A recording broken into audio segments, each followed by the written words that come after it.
আসসালামু আলাইকুম। 2001 সালের ঘটনা, গ্রেট ব্রিটেন, সেখানে 248 জন মানুষকে নিয়ে একটা গবেষণা তারা শুরু করছে। গবেষণার উদ্দেশ্যটা ছিল এরকম যে একটা নতুন ভালো অভ্যাস তৈরি করার জন্য সবচেয়ে সেরা বুদ্ধিটা কী হতে পারে। তো এই জিনিসটা নিয়ে যখন তারা গবেষণা করলো তখন তারা 248 জন মানুষকে 3টা ভাগে ভাগ করছে। জাস্ট 3টা ভাগ করলো করে একটা গ্রুপে যে মানুষজনকে রাখছে তাদেরকে বলছে যে আচ্ছা আপনারা প্রত্যেক সপ্তাহে কয়দিন করে একটু এক্সারসাইজ করেন, এটা একটু নোট ডাউন করিয়েন তো। বলতে ঠিক আছে। আরেকটা গ্রুপকে বলছে যে দেখেন এক্সারসাইজ করলে কিন্তু শরীরে অনেক চাঙ্গা হয়, পড়াশোনায় মন বসে, তারপরে রাতে ঘুম ভালো হয়, রোগ প্রতিরোধ ক্ষমতা বাড়ে, একটা নিউরনের সাথে আরেকটা নিউরনের কানেকশন বাড়ে, এইরকম সুন্দর সুন্দর কথা। এবং না করলে কি ক্ষতি হয়, হার্টের সমস্যা হতে পারে, ব্লাড প্রেশার বেশি হয়ে যেতে পারে, হঠাৎ করে মানুষের মৃত্যু ঘটতে পারে। তার মানে এক্সারসাইজের কি উপকারিতা এবং কি ক্ষতি এটা খুব ভালোভাবে বুঝাই দিয়েছে। Okay fine. এটা ছিল দ্বিতীয় গ্রুপ। এই দ্বিতীয় গ্রুপকে যা যা বলা হয়েছে ঠিক এই জিনিসটাই বলা হয়েছে তৃতীয় আরেকটা গ্রুপকে। কিন্তু এই তৃতীয় গ্রুপের সাথে একটা ছোট্ট কাজ করা হয়েছে। সেটা কি? সেটা হচ্ছে যে এই যে হার্টের রোগ থেকে যদি কেউ বাঁচতে চায়, কেউ যদি হচ্ছে যে ওটাকে কি বলে প্রেশার যদি কন্ট্রোলে রাখতে চায়, ব্রেইনের ক্যাপাসিটি যদি বাড়িতে চায়, তাহলে হচ্ছে এক্সারসাইজের খুব গুরুত্ব আছে। যে হ্যাঁ ঠিক আছে, এটা দ্বিতীয় গ্রুপকে বলছে এবং ওই জিনিসটা তৃতীয় গ্রুপকে বলছে। বলার পর একটা জিনিস তারা বলছে, সেটা কি? সেটা হচ্ছে যে আপনারা এই নেক্সট উইক থেকে কোন সময় হচ্ছে এক্সারসাইজ করবেন সেটা একটু খাতায় লেখেন তো। তা বলতে কোন সময় করবো, হ্যাঁ এটা লেখেন। তো ওনারা লিখছে যে নেক্সট উইকের ধরা যাক যে শনিবার, ঠিক হচ্ছে ধরা যাক যে ভোর 6টায়, বা কেউ লিখছে সন্ধ্যা 6টায়, কেউ লিখছে সকাল 6:30, এই সময় আপনি এক্সারসাইজ আমি করব। আচ্ছা কোথায় আমি এক্সারসাইজটা করব? একজন বলছে যে আমি এক্সারসাইজ করব হচ্ছে যে মাঠের মধ্যে, কেউ বলছে আমার বাড়ির সামনে যে হচ্ছে বাগান আছে সেখানে, কেউ লিখছে যে আমি এক্সারসাইজ করব হচ্ছে আমার বাসার সামনে যে উঠান আছে সেখানে, কেউ বলছে যে হচ্ছে আমি ট্রেডমিলে করব। এরকম করে লিখছে। 2 সপ্তাহ এক্সপেরিমেন্ট চলার পরে প্রত্যেক মানুষকে আলাদা আলাদা করে ডাকার পরে যারা এ গ্রুপে ছিল, কোন গ্রুপ, যে আপনারা কতজন করে দৈনিক মানে প্রতি সপ্তাহে কীরকম করে এক্সারসাইজ করতেন সেটা লিখবেন। 100 জনের মধ্যে 35 জন এক্সারসাইজ করছে সপ্তাহে একবার করে, এটা হচ্ছে ওইখানে পাওয়া গেছে। আর দ্বিতীয় যে গ্রুপকে বলা হয়েছে যে এক্সারসাইজ করলে এরকম উপকার হয়, না করলে এরকম ক্ষতি হয়, তারা হচ্ছে যে এক্সারসাইজ করছে 38%, মানে 3% বাড়ছে। ইন্টারেস্টিং জিনিস। তৃতীয় যে গ্রুপটাকে হচ্ছে যে বলা হয়েছিল ওই এক্সারসাইজের উপকারিতা আর ক্ষতি, যেটা বি গ্রুপকেও বলা হয়েছে, কিন্তু মারাত্মক ইন্টারেস্টিং জিনিস হইল যে সি গ্রুপে যারা ছিল তারা এক্সারসাইজ করছে 91%, 91। তাহলে চিন্তা করেন, এই গ্রুপে ছিল 35, যাদেরকে শুধু বলছে এক্সারসাইজের উপকারিতাও বলে নাই, ক্ষতিও বলে নাই, কিচ্ছু না, বলতে আপনারা প্রত্যেক সপ্তাহে কেমন এক্সারসাইজ করছেন এটা লিস্ট করবেন। মাত্র 35% পাওয়া গেছে যারা এক্সারসাইজ করছে। বি গ্রুপ যেটা আছে সেইখানে 38%, অথচ সি গ্রুপ এইখানে হচ্ছে 91। তার মানে আপনি লক্ষ্য করেন তো, একটু খেয়াল করেন তো, বি এবং সি এই দুইটা যে গ্রুপ রয়েছে আপনি যদি একটু মাথায় নিয়ে আসেন, 3টা গ্রুপ আমি ভাগ করলাম, এ, বি এবং সি। এ গ্রুপ কত percent? 35%। Okay fine. B group কত পার্সেন্ট? 38%। সি গ্রুপ কত পার্সেন্ট? 91%। তাইলে দেখেন তো, বি এবং সি এই 2 গ্রুপের ক্ষেত্রে কিন্তু এক্সারসাইজের উপকারিতা ক্ষতি সব সেম বলা হয়েছে। পার্থক্য কোন জায়গায় করা হয়েছে? একটা মাত্র জায়গায়, যেটা কি সি গ্রুপের যারা, তাদেরকে একটা কাজ করতে বলা হয়েছে যে আপনি নেক্সট উইক কখন, কোথায় এবং কতক্ষণ এক্সারসাইজ করবেন এই জিনিসটা লিখে ফেলবেন। এবং 2001 সালে এটা যখন হচ্ছে ইংল্যান্ডে যখন এই গবেষণাটা হয় 248 জন মানুষের উপর ভিত্তি করে, তারপরে এটা আরো অন্যান্য বিভিন্ন ইউনিভার্সিটিতে হয়েছে। এবং সমস্ত ইউনিভার্সিটির রেজাল্ট যদি আমরা অ্যানালাইসিস করি, একটা জিনিস নিশ্চিত, একেবারে নিশ্চিত, সেটা কি, যে মানুষ যখন একটা কাজ কোন সময় করবে, কতক্ষণ করবে, কিভাবে করবে, এটা যখন লিখে ফেলে সেটা হয়ে যাওয়ার সম্ভাবনা 90 থেকে 95%, 90 থেকে 95%। তার মানে আমরা তো অনেকে বলি না যে আমরা এই যে আগামীকাল থেকে শুরু করব, আগামী শুক্রবার থেকে শুরু করব, আগামী মাস থেকে শুরু করব, এই যে বলি, এইটাতে কাজ হবে না, প্রমাণিত হওয়ার সম্ভাবনা খুব কম, 35 থেকে 38। কিন্তু যদি লিখে ফেলি যে হ্যাঁ লিখে ফেললাম যে আগামী সপ্তাহের এই সময় আপনি করতে পারেন, দেখেন আপনি 100% সম্ভাবনা যে 90 থেকে 95% ক্ষেত্রে সেটা হয়ে যাবে। তাহলে আমরা একটা জিনিস বুঝতে পারছি যে আমরা যেই কাজটা করতে চাই সেই কাজটা আমাদেরকে লিখে ফেলতে হবে। লিখে ফেললে সেইটাতে সফল হওয়ার সম্ভাবনা সবচেয়ে বেশি। আর যদি লিখে না ফেলি, ওইটা হবে না, এটা বোঝা গেছে তো? Okay fine. এখন দেখেন, মেডিকেলে যারা চান্স পাইতে চায় প্রত্যেকেই জানে যে চান্স পাওয়ার জন্য রেগুলার পড়তে হবে, রেগুলার রিভিশন দিতে হবে, রেগুলার এক্সাম দিতে হবে, রেগুলার প্র্যাকটিস করতে হবে, এটা জানে। কিন্তু পড়ে না কেন? কারণটা কি সেটা বলি। কারণটা হচ্ছে, যখন দেখা যায় যে আচ্ছা এটা কেন করে না, সেটার একটা ইন্টারেস্টিং ব্যাখ্যা আছে আমার কাছে। যে একটা স্টুডেন্ট এই যে জানে যে মেডিকেলে চান্স পাইতে গেলে রেগুলারিটি মেনটেন করে প্রথম থেকে একটু একটু করে পড়লে তার চান্স পাওয়ার সম্ভাবনা অনেক বেড়ে যায়, তারপরেও সে কেন করে না এটা বোঝার জন্য একটা চতুর্ভুজের মধ্যে একটা ইন্টারেস্টিং জিনিস আমরা বের করতে পারি। সেটা কি? আমরা যে কাজগুলো করি এই কাজগুলোর মূলত 4টা বক্স আছে। যত কাজ আমরা করি এই জায়গাটা বুঝতে হবে, তাহলে বুঝবো যে কি কারণে মানুষ হচ্ছে জানার পরেও মেডিকেল অ্যাডমিশন জানে তো যে মেডিকেলে যদি প্রথম থেকে অল্প অল্প করে পড়ি, ধরা যাক যে আমি দৈনিক 10টা MCQ পড়লাম, মাসে 300টা, 1 বছরে কয়টা? 3600টা। যদি 1.5 বছর পড়ি তাহলে প্রায় 5455টা চ্যাপ্টার আছে। প্রত্যেকটা অধ্যায় থেকে যদি গড়পড়তে 100টা করে MCQ খুব গুরুত্বপূর্ণ যেখান থেকে প্রশ্ন আসবে সেটা যদি তার মাথায় থাকে তাহলে কিন্তু তার একটা লেভেল তৈরি হয়ে যায়। এই 10-এর জায়গায় যদি সে জাস্ট 20টা করে MCQ দৈনিক পড়ে, যেভাবে 20টা করে MCQ পড়লে তাহলে প্রায় 10,800 হয়ে যায়। তার মানে প্রত্যেকটা চ্যাপ্টার থেকে গড়ে প্রায় 200 MCQ পড়া হয়ে যায়। আচ্ছা যদি এটা হয় যে দৈনিক সে 25টা করে পড়ছে তাহলে প্রায় দেখা যাবে যে 12,500 থেকে 13,000 MCQ পড়া হয়ে যাবে। দৈনিক 25টা MCQ কিছুই না, 5-7-10 মিনিটে পড়ে ফেলতে পারবে। কিন্তু সে পড়ে না কেন? প্রশ্ন হলো যে জানে তো এটা জিনিস কঠিন কিছু না, কিন্তু সে কেন করে না? এটাই তো মানুষের গবেষণার কারণ, ঠিক না? এটা দেখবো যে কেন করে না। আমরা সাধারণত যা কিছু করি এটা 4টা বক্সের মধ্যে ভাগ করা যাবে। যা কিছু আমরা করি, কি করছেন? হ্যাঁ, এটা আমি বানাই নাই, একজন বিখ্যাত মানুষ বানিয়েছেন, খুব বিখ্যাত একটা বক্স। তো এখানে কি কি আছে সেটা একটু দেখি। আমরা বেশিরভাগ জন প্রথমে করি কি, সবচেয়ে আর্জেন্ট যেই কাজটা আছে সেইটা করি। আর্জেন্ট, কিরকম আর্জেন্ট? যেমন ধরা যাক আগামীকাল একটা পরীক্ষা আছে, এটা আর্জেন্ট, এইটা সবাই তাড়াহুড়া যে ভাই করাই লাগবে, হ্যাঁ ভাই করে ফেললাম। কিন্তু হয়তো বা সেই কাজটা আর্জেন্ট ঠিক আছে, কিন্তু ইম্পর্টেন্ট দিক থেকে ইম্পর্টেন্ট নয়, তার মানে নট ইম্পর্টেন্ট। এক্সাম্পল দিয়ে তাহলে বুঝবো। এই যে যেই পরীক্ষাটা যে হঠাৎ করে ধরা যাক যে বন্ধু ফোন দিছে, দোস্ত মেডিকেলে একজন হয়েছে আর্জেন্ট, তুমি হয়তো যা দেখলা যে হ্যাঁ আর্জেন্ট ছিল, তবে তুমি না গেলেও হয়তো, তোমার জন্য অত আর্জেন্ট ছিল না, যার জন্য ঠিক আছে, কিন্তু তুমি গেলা আর্জেন্ট। তারপরে হইলো কি যে হচ্ছে যে একটা হচ্ছে মেসেজ আসছে, মনে হচ্ছে যে দেখি তো আর্জেন্ট, কিন্তু পরে খোঁজ নিলা যে কোনো ইম্পর্টেন্ট কিছু না। তার মানে আমরা বেশিরভাগ জন এই আর্জেন্ট কাজগুলোতে হচ্ছে দেখা যায় প্রলুব্ধ হই, হ্যাঁ যে আর্জেন্ট। তারপর মনে করো আন্দাজে তোমাকে হচ্ছে যে একজন একটা মেসেজ দিচ্ছে, তুমি ওই মেসেজ নিয়ে গ্যান্দাম লাগাই দিলা, একটা জায়গায় একটা কমেন্টস করছো, আর্জেন্ট মনে হচ্ছে না, এখনই করা উচিত। তো এই কাজগুলো আমরা বেশিরভাগ জন করি। এরপরে কিছু কাজ আছে এরকম দেখা যাবে যে ইম্পর্টেন্ট কাজ কিন্তু নট আর্জেন্ট। কোনটা এটা? যেমন ধরা যাক একজন অ্যাপ্রোপ্রিয়েট প্রিপোজিশনে খুব দক্ষ হইতেছে। তো অ্যাপ্রোপ্রিয়েট প্রিপোজিশন গড়পড়তা আমাদের হিসাব অনুযায়ী যে কেউ যদি 450-500 অ্যাপ্রোপ্রিয়েট প্রিপোজিশন পড়ে ফেলতে পারে, ওইখান থেকে বিভিন্ন কম্পিটিটিভ পরীক্ষাগুলো কমন পাবে। তা সে কি করবে? পরীক্ষার আগে দেখা যাবে 2 দিন অ্যাপ্রোপ্রিয়েট প্রিপোজিশন 500 পড়তে যাবে, সে মাথায় রাখতে পারবে না, কয় যে ভাইয়া মাথায় থাকতেছে না। অথচ ওইটা পড়ার নিয়মে হচ্ছে অল্প অল্প অল্প করে পড়তে হবে। সে যদি অ্যাপ্রোপ্রিয়েট প্রিপোজিশন দৈনিক 3টা-5টা করে পড়তো, 3 মাসে সে 3 থেকে 3.5 মাসে দেখা যেত যে তার প্রয়োজনীয় যে অ্যাপ্রোপ্রিয়েট প্রিপোজিশন সব মুখস্থ হয়ে যেত। কঠিন মোটেই না, কিন্তু যখন 1 দিনে 2 দিনে পড়তে হবে তখন অনেক কঠিন। তারপরে ধরা যায় যে ভোক্যাবুলারি, অনেকে কয় ভাই খেয়াল থাকে না, তা প্রায় 650-700 ভোক্যাবুলারি খুব ইম্পর্টেন্ট আছে, বাছাই করা যেগুলো থেকে প্রশ্ন আসে, সেইটা 3 দিনে 5 দিনে পড়তে গেলে ভুলে যাবা। কিন্তু দৈনিক যদি 3টা-5টা করে পড়ো 3-4 মাসে, এবং এটা মোটে কঠিন না, আমি দেখাই দিব যে এটা কিভাবে কাজ করে। তার মানে যে ভাই এটা তো ঠিক তো যে আমি যদি 3টা-4টা করে পড়ি তাহলে 3-4 মাসে হয়ে যায়, এবং খুব বেশি টাইমও লাগবে না।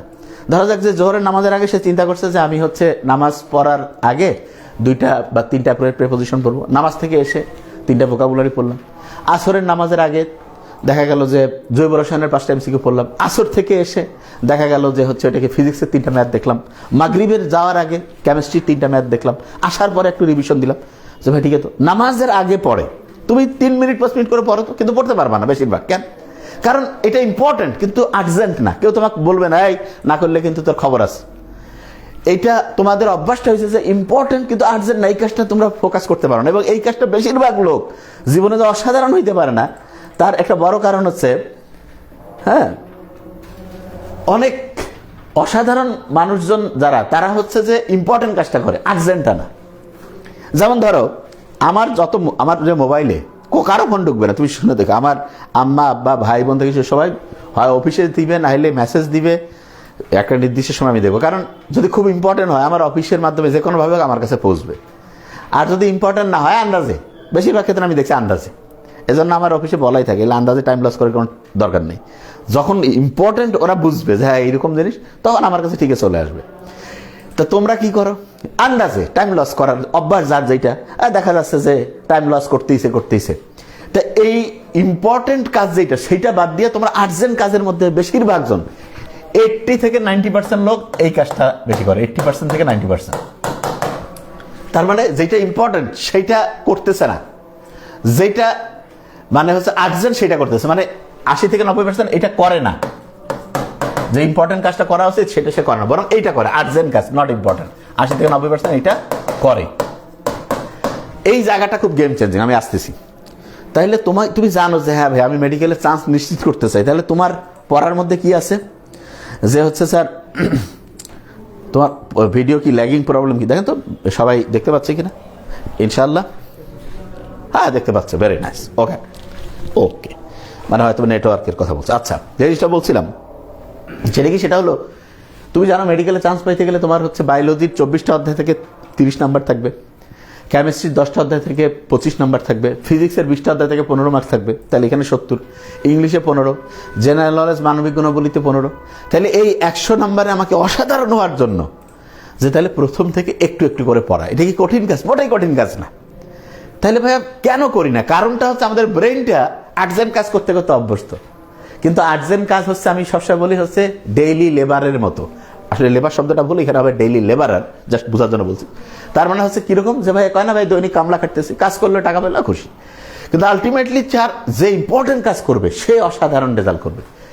তোমার লম্বা সময় ধরে টার্গেট নিয়ে যায়, হ্যাঁ ভাই ঠিক আছে আমি 3 মাস 4 মাস যে এই ছোট ছোট কাজগুলো অল্প অল্প করে করব, বিশ্বাস করো যে কোনো লেভেলের স্টুডেন্টকে আমরা অসাধারণ বানাইতে পারি ইনশাল্লাহ, এটা সম্ভব যদি সে আল্লাহর রহমতে আমাদের ফর্মুলা অনুযায়ী রেগুলার অল্প অল্প করে পড়ে। তবে এক্ষেত্রে আমরা এবার আজকে আমি মিটিং করছিলাম, আমার ওই ছোট ভাই যে রাজীব, সে আমাকে বলতেছিল, আমার খালাতো ভাই আর কি, সে আমাকে বলতেছিল যে ভাইয়া যে এমনভাবে আমাদের সিস্টেমটা করতে হবে যাতে প্রত্যেক স্টুডেন্ট ইম্পর্টেন্ট কাজগুলো করতে বাধ্য হয়। তাই কিন্তু আসলে এটা একটু গার্ডিয়ানদেরও একটু সচেতন হইতে হয়, যে গার্ডিয়ান কাজে হ্যাঁ যে প্রতি সপ্তাহে যে 2 বার করে আমাদের যোগাযোগের ব্যাপারটা, এটা যদি রেগুলারিটি মেনটেন করে করা যায় এবং জবাবদিহিতার মধ্যে আনা যায়, তাহলে এটা সম্ভব। যে অভিভাবকরা ইম্পর্টেন্ট কাজ কি সন্তানের সেটা যদি বুঝতো, যে ইম্পর্টেন্ট কাজ কি, যে প্রত্যেকটা স্টুডেন্টের জন্য ডেইলি ডায়েরি রাইটিং, ডেইলি হচ্ছে ডায়েরি লেখাই লাগবে, এইটা খুব ইম্পর্টেন্ট একটা জিনিস। কিন্তু বেশিরভাগ স্টুডেন্ট দেখেন তো, আপনার কি আপনার সন্তানের ডেইলি ডায়েরিটা দেখেন না, এমনিতে কি পড়ছে হয়েছে হ্যাঁ দেন, কাজ নেই, ডায়েরিটা দেখতে হবে, কোন সময় কি করছে ট্র্যাক করেন। এবং এটা যখন রেগুলার আপনি দেখবেন, অটোমেটেড তার মধ্যে একটা চেঞ্জ চলে আসবে। তারপরে কি, যে সে দৈনিক হচ্ছে নামাজ পড়ছে কিনা, নামাজ পড়া রেগুলার পড়তে হবে। এরপরে কি হইতে পারে, যে আচ্ছা ঠিক আছে সে ডেইলি যে তার যে এক্সামগুলো থাকে সেই পরীক্ষাগুলো দিচ্ছে কিনা, সে যা লেকচার করছে সেই লেকচারের লেখাগুলো কোথায়, লেকচার যে করছে বা ক্লাস যে করছে সেই ক্লাসের খাতাটা, রাইটিংটা কোথায়। আমি ক্লাসে গেলাম কিছুই লেখি নাই, জিরো। আমি বলি ক্লাস করার কোন দরকার নেই, আইলে আন্দাজে ফাওদাবাজি। আমি যে কোনো জায়গায় যখন স্পিচ দিতে যাই আমি বলি যে কাগজ কলম আনছেন, যে হ্যাঁ আনছি, তাহলে লেখেন। কারণ কিছুক্ষণ পর আমি তো জানি যা শুনবেন 1 ঘন্টা পরে 56% জিনিস আপনি ভুলে যাবেন, একদিন পরে 70% ভুলে যাবেন, 1 সপ্তাহ পরে 80% ভুলে যাবেন। এটা ব্রেন কাল্লা বানাইছে এরকম করে। আর আপনি শুনে মনে হ্যাঁ যে মানবো, ঘন্টু মানবেন, আপনার খেলে তো থাকবে না। এই জন্য যে যা কিছু বলছে এগুলো লিখে রাখতে হবে, নাহলে খেলা রাখে ফেলবেন। প্রথম থেকে যা বলছি 1 ঘন্টা পরে দেখবেন ভুলে গেছেন, যদি আমরা একটু রিভাইজ করাই দিব যে এই জিনিসগুলো। তাহলে আমি যে জিনিসটা বলছিলাম, যে অভিভাবকদের উচিত যে ডায়েরি সে রেগুলার লিখছে কিনা, নামাজ সে পড়ছে কিনা, এক্সাম সে রেগুলার দিচ্ছে কিনা, লেকচারের জিনিসটা সে, যে আমি লেকচার করলাম লিখছো কতটুকু। যে কোনো প্রাইভেট বা যে কোনো জায়গায় গেলে তার উচিত এডিএসডি না ADHD, attention deficit hyper activity disorder. তাহলে যে যেটা বলছিলাম সেটা হলো যে এই যে একটা স্টুডেন্ট তার ইম্পর্টেন্ট কাজগুলো রেগুলার করলো কিনা, এইটা কিন্তু অভিভাবকদের হচ্ছে ট্র্যাক করা উচিত, এবং এই অনুযায়ী তার হচ্ছে মাসে চলার যে খরচাপাতি সেটা দেওয়া উচিত। সে কাজ না করলে তার খরচ কমায় দিতে হবে। এটা তার জন্য শাস্তি বলা যাবে না, এটা হচ্ছে তার জন্য ট্রেনিং। অনেকে আছে আবার সন্তানের বেশি দরদ দেখায় না, হ্যাঁ আমার সন্তানকে আমি রাজার হালে মালিশ করবো, গন্টু হবে, কিছুদিন পর ফকির হয়ে থাকবে। অনেকে কইতে পারে যে ভাই রাজার হালে মানুষ করে তো অনেকে অনেক কিছু করে, এটা মানুষ করা বলে না, এটা কয় ব্রয়লার মুরগি তৈরি করা বলে। আপনার সন্তানকে যদি আপনি আসলে অসাধারণ বানাইতে চান, তাহলে তাকে নিজে তৈরি হওয়ার মতো করে তৈরি করেন। মানে কি, যে ভাই তোমার এই ফ্যাসিলিটি দিচ্ছি, এটা তোমার হচ্ছে নিজে তৈরি হওয়া পর্যন্ত, মানে কি যে তুমি নিজে বড় কিছু করবা, জীবনে সেরা জায়গায় যাবা, এই জন্য তোমাকে এই জ্বালানিটা দিচ্ছি, এই জন্য তোমার পিছনে এই যে ইয়াটা করতেছি এটা দায়িত্ব থেকে। কিন্তু মাথায় রাখতে হবে আমার যা কিছু আছে এইটাতে তোমার চোখ দেওয়া যাবে না, তোমার নিজের প্রতি ফোকাস করতে হবে। নো দাই সেলফ, নিজের ভিতরে কি আছে সেটা বের করো। এইটা যখন তার মধ্যে আপনি নিয়ে আসবেন, তখন তো দেখবেন আপনি যে ও ঠিক আছে রে বাবা। স্টুডেন্ট যখন বুঝবে যে না আমাকে নিজের জীবনে কিছু করতে হবে, তখন ওর ভিতরের যে শক্তি আল্লাহ যে অসাধারণত্ব দিয়ে বানাইছে সেইটা তখন সে উদ্ভাসিত করতে পারবে। তো এইটার জন্য আপনার দায়িত্ব শুধু টাকা দেওয়া না, তার সাথে মনিটরিং, এই যে ডেইলি ডায়েরি দেখা, নামাজ পড়তেছে কিনা, এক্সাম দিচ্ছে কিনা, এবং সে কাদের সাথে মেশে, খুব ইম্পর্টেন্ট। এবং ছেলে মেয়েদের এখনকার আমি জানি না যদিও, কিন্তু আমি শুনি বিভিন্নভাবে কানে আসে, অনেকে আছেন আজে বাজে শব্দ উচ্চারণ করে স্ট্রিক্টলি, যে মুখে আমি মানে আল্লাহ আমাকে হচ্ছে যে তার গুণবাচক নাম উচ্চারণ করতে উৎসাহিত করে, সেই মুখ দিয়ে আমি আজে বাজে কথা বলবো, কোনো ভদ্রলোকের কাজ না। অনেকে বলে যে গালি দেওয়া বলে কি একটা প্রতিবাদের ভাষা, আমার মতে ভদ্রলোক এর চাইতে অনেক স্মার্ট হইতে প্রতিবাদ করতে পারে। এখন সেটা যেই গালি দিক, মোহাম্মদ সাল্লামের জীবনে সবচেয়ে বেশি প্রতিবাদ মুখর ছিলেন উনি। কোনোদিন একটা আজে বাজে কথা কইছে প্রশ্নে আসেন, উনি এটা চিন্তাই করেনি। মোহাম্মদ সাল্লাম গোটাল জীবনটা আমি পড়ছি, কোনোদিন কি একটা ফালতু কথা কইছে যে কথাটা মানে আমাদের অশ্লীলতার প্রতি ইঙ্গিত দেয়, কোনো কারণে খারাপ বলছে থাকলে আমাকে জানাইয়েন, আমি পাই নাই। তার মানে ওনার চাইতে বড় প্রতিবাদকারী, ওনার চাইতে ন্যায়ের পথে চলা কোনো লোক তো নাই। তো উনি যদি এই কাজটা করতে পারেন, তাহলে কি বোঝা আছে এই কাজটা করা সম্ভব। এই যে এখনকার একটা বিভিন্ন ট্রেন্ড না, আজে বাজে কথা মনে করে স্টাইল, ফকিরের বাচ্চা, একদম ক্লিয়ার কাট কথা বুঝাই, একদম মানে ফকিরের বাচ্চা বলতে আমি বুঝাচ্ছি এটা আসলে ভিক্ষুক বুঝাইছি তা না, মানে এটা বুঝেছি খুব নিম্ন স্তরের মেন্টালিটি, ক্লিয়ার কাট কথা। অনেকে কয় বস্তির ভাষা, আমি বস্তি বলি না, আমার কথা হলো যে বস্তি তো ভালো লোক থাকতে পারে, বস্তি থেকে অসাধারণ মানুষ তৈরি হতে পারে, এই জিনিসটা মাথায় নিতে হবে।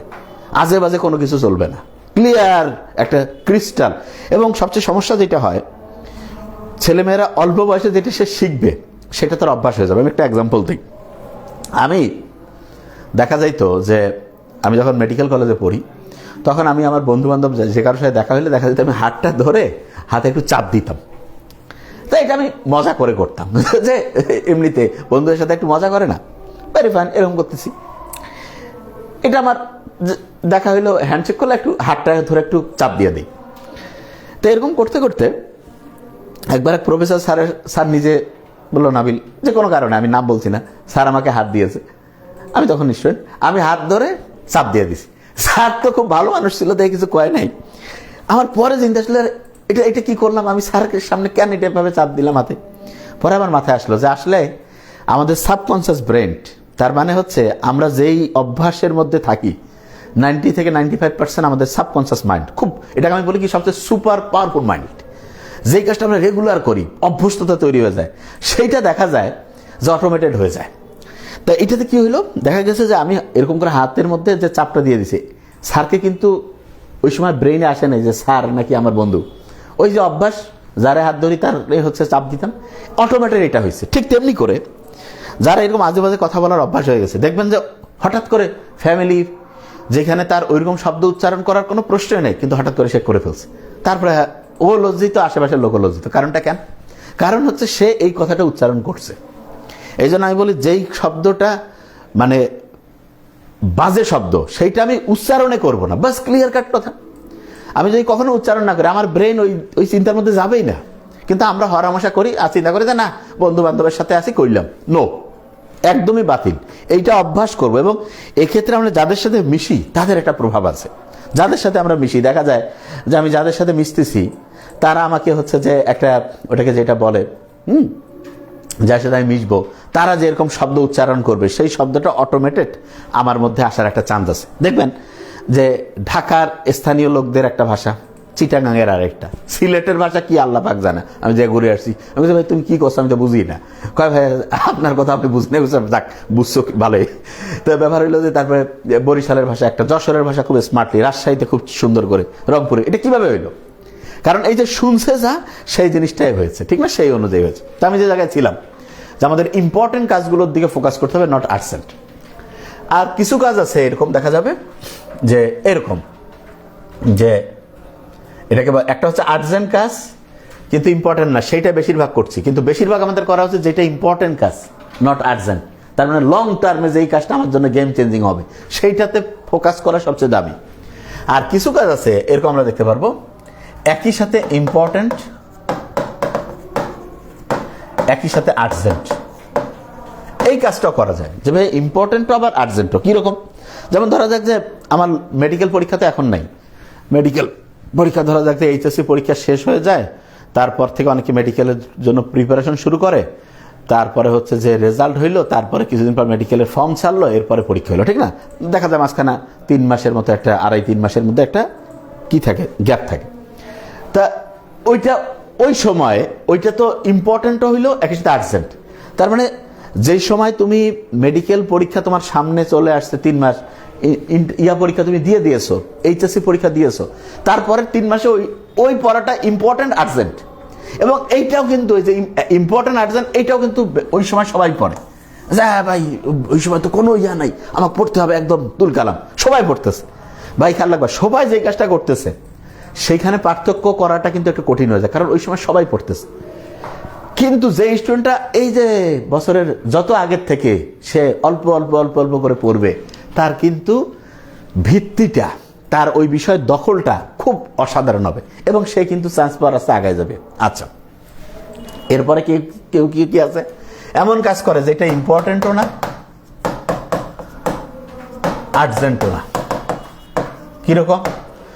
যেমন আন্দাজে সে কোনো ভালো ছেলে না বা ভালো মেয়ে না, মানে একটা বন্ধু বান্ধব ভালো না, আন্দাজে কি বিষয় নিয়ে গল্প করতেছে কিছুই জানে না, আন্দাজে মানে টাইমের খালি জাস্ট অপচয় করতেছে, তাহলে এটা ইম্পর্টেন্টও না আর্জেন্টও না। এই কাজগুলো যারা করে এদেরকে কয় না যে বকে গেছে ছেলে, ধ্বংস হয়ে গেছে, এটা হচ্ছে এই টাইপের। তা আশা করি আমরা যারা তোমার লাইভে আছো এইরকম কেউ নাই যে হয়তো, হ্যাঁ এরকম কাজ যদি কেউ যে 10 মিনিট আধা ঘন্টা পর্যন্ত করে কিছু হবে না। কিন্তু যদি দেখা যায় দিনের বেশিরভাগ সময় খালি আন্দাজে ঘুরে বেড়াচ্ছে, অপ্রয়োজনীয় জিনিস নিয়ে কাজ করতেছে যেটা ইম্পর্টেন্টও আর্জেন্টও না, তাহলে তার জীবন কিন্তু ক্রমাগত ধ্বংসের দিকে আগায় যাচ্ছে। আর যে এই কাজটা করবে ইম্পর্টেন্ট আর্জেন্ট, ওই 3 মাস করে ওকে। কিন্তু সবচাইতে এই 4টা গ্রুপের মধ্যে অসাধারণ কারা হবে জানেন? এই যে সেকেন্ড গ্রুপের মধ্যে যারা আছে, এরা কারা? যারা ইম্পর্টেন্ট কাজ বেশি করবে। তার মানে দিনের তাহলে অনেকের মাথায় একটা প্রশ্ন আসবে যে ভাই তাহলে আমরা যে সারাদিন যে কাজগুলো করবো এটাকে কি আমি সবসময় খালি ইম্পর্টেন্ট কাজে করবো, আর্জেন্ট কাজ করবো না? এখানে একটা জিনিস আছে ইন্টারেস্টিং, সেটা কি? যারা অসাধারণ হয় তারা দিনের যতক্ষণ টাইম থাকে তার বেশি পরিমাণ টাইম ইম্পর্টেন্ট কাজগুলো করে, বেশি পরিমাণ টাইম, আর আর্জেন্ট কাজ অল্প করে। যে ভাই এটা কিরকম বলছে, এক্সাম্পল দিই। ধরা যাক একজন 10 ঘন্টা টাইম পড়ে, কথার কথা, তাহলে 10 ঘন্টার মধ্যে মিনিমাম সে 2 ঘন্টা, মিনিমাম এই 2 ঘন্টা 20% টাইম সে অবশ্যই ইম্পর্টেন্ট কাজ করবেই। তারপরে সে 8 ঘন্টা আর্জেন্ট করতে পারে। তার মানে এই ইম্পর্টেন্ট কাজটা মিনিমাম 2 ঘন্টা, এটা যদি সে আরো বাড়ায়, মানে আমি বুঝাতে যাচ্ছি সে যতক্ষণ টাইম পড়াশোনা করে তার মধ্যে পার্সেন্টেজের দিক থেকে যত বেশি সে ইম্পর্টেন্ট কাজটা করতে পারবে তত তার অসাধারণ রেজাল্ট হওয়ার সম্ভাবনা বাড়বে। তবে এখানে একটা ব্যাপার আছে, ইম্পর্টেন্ট কোনটা সে অনেক সময় বুঝে না, যে ভাইয়া এটা ইম্পর্টেন্ট কাজ না আর্জেন্ট কাজ, আমি বুঝবো কি করে? এইটার জন্য আমরা হচ্ছে এক্সপার্ট, কারণ আমরা জানি যে কোন জিনিসটা তোমার জন্য ইম্পর্টেন্ট, কোনটা তোমার জন্য হচ্ছে আর্জেন্ট, এবং সেইভাবে তোমাকে তৈরি করা। এই যে বইগুলো এখানে আছে তুমি দেখো তাহলে বুঝতে পারবা। এইখানে ধরো তোমার 20টা বই আছে। এই যে বইগুলো, এই বইগুলোর মধ্যে যে তথ্যগুলো আছে এগুলো কোথা থেকে আমরা নিয়েছি? বাজারের যত বিভিন্ন বই আছে এই বইগুলোর মধ্যে, থ্যাংক ইউ, বিভিন্ন বইগুলোর মধ্যে যে ইম্পর্টেন্ট তথ্য যেগুলো মেডিকেলে আসবে সেই তথ্যগুলোকে এখানে আলাদা করে আমরা সাজাইছি। এই বই 22টা যদি তুমি সুন্দর করে, এখানে 20টা আর এখানে 2টা, এই যে 22টা বই, এই 22টা বই যদি তুমি সুন্দর করে A to Z আল্লাহর রহমতে আয়ত্ত আনো, কিভাবে আনবা সেটা একটু বলি। মূর্খের মতো নিয়ে পড়া শুরু করলাম? নো, আমরা যেটা করি সেটা কি, আমাদের সিস্টেম হচ্ছে একটা জিনিস ঘটনা এবং গল্প দিয়ে, ঘটনা প্লাস গল্প, এটা দিয়ে সহজ করে বুঝিয়ে দেওয়া, সহজভাবে বুঝিয়ে দেওয়া। ওই আন্দাজে তোমাকে কইলাম যে হ্যাঁ এগুলো দাগানো লাইন আছে পড়ি ফেলো, এটা এটা হচ্ছে ফালতু কথা। এগুলো হচ্ছে মানে কি জানো, আমি নিজে টেকনিক জানি না, এই জন্য তোমাকেও কইলাম যে আমি মূর্খের মতো পড়ছি তুমিও পড়ো। নো, আমরা যেটা বিশ্বাস করি সেটা হলো যে তুমি ঘটনা এবং গল্প দিয়ে একটা জিনিস সহজভাবে হচ্ছে আমি তোমাকে আগে উপস্থাপন করে দিব, এবং এইটা আমি দেবো হচ্ছে তোমার প্রথমে সামারিতে। তার মানে সামারি ক্লাসের মধ্যে যে জিনিসটা আছে এটা হচ্ছে সবচেয়ে ইম্পর্টেন্ট জিনিস, ইম্পর্টেন্ট। তাহলে এই জিনিসটা তোমাকে কি করতে হবে, একদম নোট করতে হবে, নোট করা। অনেকেই বলে, দেখো আমি কয়েক বছর থেকে একটা ইন্টারেস্টিং কাজ করতেছি, সেটা কি জানো, আমি সবসময় স্টুডেন্টদেরকে বলি যে আমরা কোনো পিডিএফ, তুমি ওই যে পিডিএফ আছে না যে স্যার পিডিএফ দেন, আমি পিডিএফ দেখবো। আমি প্রথম থেকে দৃঢ়ভাবে বিশ্বাস করতাম যে পিডিএফ দেওয়া মানে স্টুডেন্টকে ধ্বংস করা। এবং কিছুদিন আগে রিসার্চ করলাম যে কম্পিউটারে লেখা, কম্পিউটারে দেখলে ব্রেইনের যে ক্যাপাসিটি ছিল তার মাত্র 12 থেকে 14% অ্যাক্টিভ হয়, আর লিখলে এটা হচ্ছে প্রায় 98 থেকে 100% অ্যাক্টিভ হয়। তার মানে আমি যখন লিখি তখন আমার ব্রেইনের যে হচ্ছে যে ওটা কি বলে, এক্সাম্পল দিই, ধরো যে দেশি মুরগি খাইতে মজা লাগে না, আর পচা ব্রয়লার যদি খাইতে কেমন লাগে, হ্যাঁ অনেকে হইতে পারে টেস্ট, কিন্তু বুঝো তো একটু বেশি খাইলেই খোসর মোসর লাগে যায় না। তারপরে তুমি আরেকটা এক্সাম্পল দিই, তাহলে বুঝবা। ধরো যে ঢাকার একেবারে দূষিত যানজটপূর্ণ জায়গায় বুক ভরি শ্বাস নিচ্ছ, অবস্থা তো খারাপ, ওই জায়গায় বুক ভরি শ্বাস নিলে, আর নীল চকচকে আকাশ, হ্যাঁ একদম খোলা প্রান্তর, পাশে নদী, গাছ, বাগান, ওইখানে বুক ভরে শ্বাস নিচ্ছ, কতটা পার্থক্য। তা আমি কই যে যানজট, তারপরে সীসা, ওইরকম ফালতু মার্কা জায়গায় বুক ভরে শ্বাস নেওয়া হয় যে কম্পিউটারে লেখা, আর এই যে খোলা প্রান্তর, উন্মুক্ত নীল আকাশের নিচে বুক ভরে শ্বাস নেওয়া, এইটা হচ্ছে তোমার লেখা। আল্লাহ সবচেয়ে দামি জিনিসগুলো আল্লাহ এমন সাইন্টিফিক ভাবে ব্রেনটা বানাইছে, সবচেয়ে দামি জিনিসগুলো ফ্রি, এবং এটা তোমার হাতের নাগালে। হাত দিয়ে তুমি এই যে কলম দিয়ে যে লিখতেছো, কত সহজ না। আর তুমি কম্পিউটার চিন্তা করো, কলমের দাম 10 টাকা, আর কম্পিউটার নিয়ে আমি লিখবো, অনেকে কয় যে স্মার্ট, গোন টু স্মার্ট, আর ব্রেইনের ক্যাপাসিটি কমবে। বুঝাইতে পারছি আমি কি বলছি? তাইলে এই জিনিসটা ভালো করে মাথায় নিতে হবে, তাহলে ওইটা নোট করতে হবে একদম সুন্দর করে খাতায় নোট। আচ্ছা, নোট করার ক্ষেত্রে একটা বুদ্ধি শিখাবো, এটা যদি আমি সামনে দেবো তারপর আমি একটু বলি। ধরা যাক এইরকম নোট খাতা থাকবে, এই যে দেখো নোট খাতাগুলো নিয়ে নিবে এখন থেকে, এই যে এখানে দাগ টানা আছে না, যে বুদ্ধিটা দিব এটা যদি শুনো, গেম চেঞ্জিং। কি সেটা? এই পৃষ্ঠা তুমি যা কিছু লিখলা, এইখানে তুমি দেখো যে উপরে একটা এই যে অংশ আছে, ফাঁকা অংশ, দাগ টানা, আর নিচে একটা, কি করবা, এই পৃষ্ঠায় যা যা লিখছো এইটার কি পয়েন্ট, কি পয়েন্ট মানে কিরকম আমি বলি, যেমন আমি যে আজকে লেকচার দিচ্ছি তার মধ্যে একটা কি পয়েন্ট কি ছিল, নতুন অভ্যাস তৈরি। নতুন অভ্যাস তৈরিতে 2001 সালে গ্রেট ব্রিটেনে একটা পরীক্ষা হয়েছে, নতুন অভ্যাস তৈরি, এটা জাস্ট যে আমি ব্র্যাকেটে লিখে রাখি, নতুন অভ্যাস তৈরি গ্রেট ব্রিটেন 248 3 জন মানুষ, তাহলে তুমি বুঝে ফেলছো যে আচ্ছা এটা। এরপরে তোমার কি ছিল যে 4টা বক্স, ও আচ্ছা বুঝছি। তারপরে কি ইম্পর্টেন্ট কাজ করলে সফল হবে না, এই যে কি পয়েন্টগুলো তুমি লিখলা। আর এই যে উপরে আছে না, উপরে হচ্ছে সামারি লিখবে এই পেজে।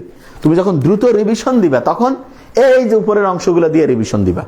আর যখন তুমি, এটা একটু বলে রাখি আগে, প্রথমবার লেখার পরে এই যে এখানে সাইডে যে কি ওয়ার্ডগুলো লিখছো, কি পয়েন্টগুলো লিখছো, এই কি পয়েন্টগুলো চিন্তা করে করে যে ওইখানে কি কথা আছে সেইটা মাথায় আনার চেষ্টা করবা।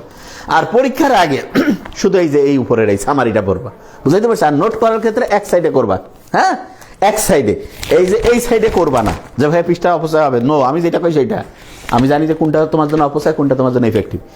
এই এক সাইডে লিখবে, এই সাইডটা অফ থাকবে, এটা পরে কাজ আছে, আবার এই সাইডে লিখবে, ঠিক আছে, এই সাইডটা অফ থাকবে, আবার এই পাশে লিখবে। তার মানে, এবং স্পাইরাল বাইন্ডিং খাতা নিবা, 200 300 600 500 যত, 200 থেকে 300-র মধ্যে এটা অবশ্যই রাখবা, তার বেশি হইলেও কোনো সমস্যা নেই, কমলে, কিন্তু এটা ভালো।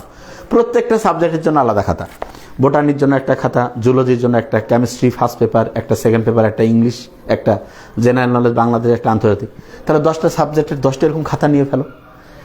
এই যে খাতাটা নিলে ভালো খাতা নাও, এবং ভালো কলম। ভালো কলম বলতে যেই কলম দিয়ে তুমি লিখে আরাম পাও। খেয়াল করবে কলমের সামনে আছে না, কলমের সামনে যদি একটু হচ্ছে যে সফটনেস থাকে কলমটার ভিতরে, তার মানে ওই যে একটু রাবার জাতীয় থাকে না, তাহলে দেখা যায় এটা কি হচ্ছে, ঘামটাকে অ্যাবজর্ব করে নেয়, তখন হচ্ছে লেখার ক্ষেত্রে একটা ভালো গতি আসে। তো এইটা নিয়ে পরে বলবো, জাস্ট এই জিনিসটা মাথায় রাখো। তাহলে এই জিনিসগুলো খেয়াল করতে হবে। আর গোল্লা যখন পূরণ করবা, ধরো যে আমরা তো অনলাইনে এমন একটা সার্ভিস দিতে চাই যে কোনো অফলাইন, কোনো ব্যাচ, বাসায় কোনো কোচিং পারবে না। এই জিনিসটা আমরা মাথায় নিয়ে কাজ করি। তুমি যখন আমাদের এই যে এখানে যে পরীক্ষা দিলা, আমরা একটা ওয়েমার দিয়ে দিব, সেইটাতে তুমি কি করবা, যখন তুমি ওয়েবসাইটে তুমি এমসিকিউ দাগাচ্ছ, সাথে সাথে ওই ওয়েবসাইটে দাগার সাথে সাথে ওয়েমারও পূরণ করবা। আচ্ছা, ওয়েমারে পূরণ করার জন্য 0.7 মিলিমিটারের কলম নিবা। 0.7 মিলিমিটার। আমি যদি সামনে কোনো কলম নিয়ে আসি আমরা, তাহলে সেটা আমরা চেষ্টা করব 0.9 মিলিমিটার এরকম আনতে। এর চেয়ে বেশি পারলে তো আরও ভালো, কিন্তু বেশি করতে গেলে আমি শুনছি যে এটা খুব বড় টেকনোলজির ব্যাপার আছে। তাইলে যে ভাইয়া 0.7 মিলিমিটার হলে কি হবে? নর্মালি কলমগুলো, যে কলমগুলো বাজারে তোমরা লেখো, এগুলো হচ্ছে 0.5 মিলিমিটার। এই 0.5 মিলিমিটার দিয়ে তুমি যদি 100টা এমসিকিউ পূরণ করো, 100 এমসিকিউ, তাহলে তোমার যে টাইম লাগবে, তুমি যখন 0.7 মিলিমিটার দিয়ে পূরণ করবা, তখন তার চাইতে 1 মিনিট 41 সেকেন্ড কম টাইম লাগবে। এবং এই 1 মিনিট 41 সেকেন্ডে তুমি 3টা এমসিকিউ নতুনভাবে চিন্তা করতে দাগাইতে পারবা। আর মেডিকেল অ্যাডমিশন 0.25 অনেকে চান্স পেয়ে যায়, অনেকে মিস হয়ে যায়। 1 নম্বর, 2 নম্বর, 3 নম্বর, মানে এটা হিউজ গ্যাপ তৈরি করে। বুঝাইতে পারছি এই জিনিসটা? হ্যাঁ, এটা খুব ভালো করে মাথায় নিতে হবে। আরেকটা জিনিস আছে খুব ইম্পর্টেন্ট, 0.9 হইলে দেখা যাবে যে এইটা প্রায় 3 minute 15 second, 3 minute 10 second time কমাই দিবে। তার মানে আমি যে কলমটা যে আমি পূরণ করতেছি, এইটার ক্ষেত্রেও আমার মাথায় রাখতে হবে যে আমি কত মিলিমিটারের কলম ব্যবহার করছি। এত মানে একটা জিনিসে তুমি যখন অসাধারণ হইতে যাবা, তখন তোমাকে এই ছোটোখাটো জিনিসগুলো ফোকাস করতে হবে। যে ভাই দাগাইলাম, হ্যাঁ, তুমি 1 মিনিট 41 সেকেন্ড কেন তুমি লস করবা, কেন করবা? সেইখানে যদি তুমি এই টাইমটা বাঁচাতে পারো, এইটা তো তোমার 3টা এমসিকিউ অতিরিক্তভাবে চিন্তা করতে তোমার ক্যাপাসিটি তৈরি করবে। এই জিনিসটা ভালো করে মাথায় রাখতে হবে। তারপরে কি, তুমি যে পরীক্ষাটা দিবা, এখন কিন্তু আমরা কিন্তু পরীক্ষাগুলো দেখা যায় যে একদম তোমাদের বলে রাখি যে ঠিক সকাল 10টায় পরীক্ষা দিবা, সকাল 10টায়। যে ভাই কেন? কারণ তোমার মেডিকেল অ্যাডমিশন টেস্ট যে হবে ঠিক সকাল 10টায় হবে। তাহলে ঠিক সকাল 10টায় যে তোমার মেডিকেল অ্যাডমিশন টেস্ট হবে, এখন থেকে যদি তুমি রেগুলার সকাল 10টায় পরীক্ষা দেখো, রেগুলার, তাহলে সকাল 10টায় তোমার ব্রেইন অ্যালার্ট, কনসাস হয়ে যাবে। এবং দেখবা ঠিক ওই সময় তোমার ব্রেইনের পড়াকেন্দ্রিক যে অ্যাক্টিভিটি, এটা অসাধারণ হবে। তাহলে প্রথম থেকে, এখন থেকে দৈনিক যারা মেডিকেলের জন্য নিজেকে তৈরি করছে, যে পরীক্ষাগুলো দিবা ঠিক 10টায় দাও। এবং শুক্রবার অবশ্যই পরীক্ষা দিতে হবে। কেন? কারণ ব্রেইনে ওই যে শুক্রবার দেখবা যে নামাজের দিন, ওই দিন সবার ঠিক আছে, যে হচ্ছে যে হ্যাঁ আমি ওই দিন নামাজ পড়তে যাবো, সবাই চলে যাচ্ছে না। যত প্রোগ্রাম থাক না কেন, দেখো নামাজের আগে নাকি নামাজের পরে, নামাজের সময় কোনো প্রোগ্রাম নেই। কেন? কারণ এটা আমরা আমাদের লং টার্মে সেট করে ফেলছি।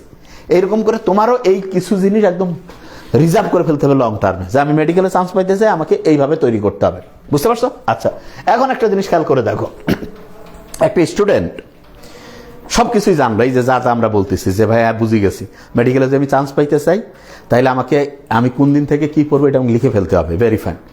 দ্বিতীয় হচ্ছে যে ইম্পর্টেন্ট যে জিনিসটা, সেটা আমাকে পড়তে হবে। যদিও ইম্পর্টেন্ট কোনটা তুমি বুঝতেছো না, সেটা আমরা বুঝাই দিব। বিভিন্ন কোচিং সেন্টার যারা আছে তারা বুঝাবে, আমরা যে বুঝাবো তার মধ্যে কোনটা সবচেয়ে ভালো বুঝায় সেটা তোমাকে দেখতে হবে। যত কোচিং আছে ABCD EFGS, সব কোচিংয়ের ক্লাস দেখো। নাম চাইলে আমি নামও বলে দিচ্ছি, উদ্ভাস, উন্মেষ, রেটিনা, তারপরে কি মেডিকো, মেডিলজি, তারপরে ব্যাটলস অফ বায়োলজি, আমি সবার নাম বলে দিই। কেন? কারণ আমাদের সাথে যে কেউ ভালো পড়ায় সেখানে যে যাতে তুমি সার্ভিসটা নিতে পারো। রোড টু DMC, আমি সবাইকে পছন্দ করি, সবাই চেষ্টা করতেছে ভালো, তাহলে ওদের মার্কেটিংটা করে দিলাম। তারপরে হচ্ছে মেডিএম, এরপরে কি আছে DMC স্টেশন, তারপরে হচ্ছে ড্রিমস ডক্টর, এরকম আছে না, এগুলো সবগুলো ক্লাস দেখো। দেখে যদি বুঝো যে আমাদের চাইতে কোথাও ভালো পড়ায়, তাহলে সেখানে পড়বা, ক্লিয়ার কাট মেসেজ। আর যদি দেখো যে না নাম্বার 1 আমরা পড়াই, কিভাবে বুঝবা? আমাদের অনেক ডেমো ক্লাস আছে, একটা লিঙ্কের মধ্যেই তো 20-25টা করে আছে। তাহলে ওইখানে ক্লাসগুলো দেখলা, দেখে ওই রকম ক্লাস আরো অন্য কোর্সগুলো দেখো, দেখে বুঝলা যে হ্যাঁ সবচাইতে সহজ যেখানে ইজি ওয়েতে বুঝাচ্ছে, ঘটনা গল্প দিয়ে, এবং মনে হচ্ছে আর কি ক্লাসটা করলেই তো মাথায় ঢুকতেছে, সেইখানে পড়বা। যদি সে কি বুঝাইতে পারছি, একদম ক্লিয়ার মেসেজ। যেখানে সবচেয়ে ভালো পড়াবে সেইখানে তোমাকে পড়তে হবে। এবং এই কোর্সের, এই আমাদের যে মেডিকেলের যতগুলো কোর্স আছে, যেমন এখন আজকে আমরা কি HSC 27-এর ফ্রাইডে মেডিকেল প্রোগ্রাম, এই প্রোগ্রামটার সাকসেস রেট ঈর্ষণীয়। মানে একটা স্টুডেন্ট মেডিকেলে চান্স পাওয়ার জন্য এইটা হচ্ছে এমন একটা প্রোগ্রাম। এটা কেন ঈর্ষণীয় সেটা বলি, কেননা একটা স্টুডেন্ট এত আগের থেকে শুরু করলে অটোমেটেড ওই বিষয়ে সে সেরা হয়ে যাবে, অটোমেটেড। কারণ সে আগের থেকে দেখতেছেও, আচ্ছা এরকম প্রশ্ন হয়, এরকম করে। এবং ইন্টারেস্টিং জিনিস, অনেকে একটা জিনিস প্রশ্ন করে যে ভাই আমি যে মেডিকেলের জন্য এখন থেকে যদি পড়ি, তাহলে আমার কি আবার রেজাল্ট খারাপ হবে কিনা, A+-এর জায়গায় আমি কম পাবো কিনা। শোনো, আমার যে ছোট ভাই, তোমাদের যে ডক্টর নোবেল স্যার, তার বেলা তাকে সাকসেস, সে কিন্তু তুমি তো জানোই সে ওইরকম স্টুডেন্ট ছিল না, যেটা সত্যি সেটাই। কিন্তু তাকে মেডিকেলে চান্স পাওয়ার জন্য আমার নিশ্চয়ই তাহলে চিন্তা করতে হয়েছে যে এই স্টুডেন্টকে আমরা তো কইতো যে আমার ছোট ভাই বোনেরা যে কোনো জায়গায় মানে এমনি মানে জাতীয় বিশ্ববিদ্যালয়ে পড়লেও খুশি হইতো এরকম, বুঝতে পারছো? তা তাদেরকে কোন জায়গায় নেওয়া লাগছে তাহলে চিন্তা করো যে আচ্ছা এদের মেডিকেলে চান্স পেলে কী করতে হবে, গবেষণা করবো। আচ্ছা তাহলে প্রথম থেকে শুরু করে দিই। ওদের সময় খালি শুক্রবার পড়াইতাম, ফ্রাইডে মেডিকেল প্রোগ্রাম, শুক্রবারে 4টে সাবজেক্ট পড়াই দিতাম। তারপরে বিগত 3 বছর আগের থেকে আমরা করলাম কি, স্টুডেন্ট আমাদেরকে বললো যে ভাইয়া খালি শুক্রবারে 4টা সাবজেক্ট পড়তে গেলে একটু প্রেশার হয়ে যায়, যদি শুক্রবার 2টা মঙ্গলবার 2টা এরকম করে যদি হইতো তাইলে আবার দেখা যেত রিল্যাক্সটা একটু বেশি হইতো, মানে প্রেশারটা একটু কমে যেত। তারপর থেকে আমরা এই স্টাইলে করছি। এবং ইন্টারেস্টিং জিনিস যে একটা স্টুডেন্ট এইভাবে করলে যে সফল হয় তার প্রমাণ তো তোমাদের সামনে স্টুডেন্টরা। তুমি যদি ওই অনুযায়ী পড়ো 100% তুমি সব মানে সেরা স্টুডেন্ট হবাই হবা। এবং এই জিনিসটা তুমি দেখো সব জায়গায় কোথায় ভালো পড়ায়, যেখানে ভালো পড়ায় সেখানে যদি পড়ার প্রতি আগ্রহ হবে, অল্প সময় বেশি পড়া আয়ত্তে চলে আসবে।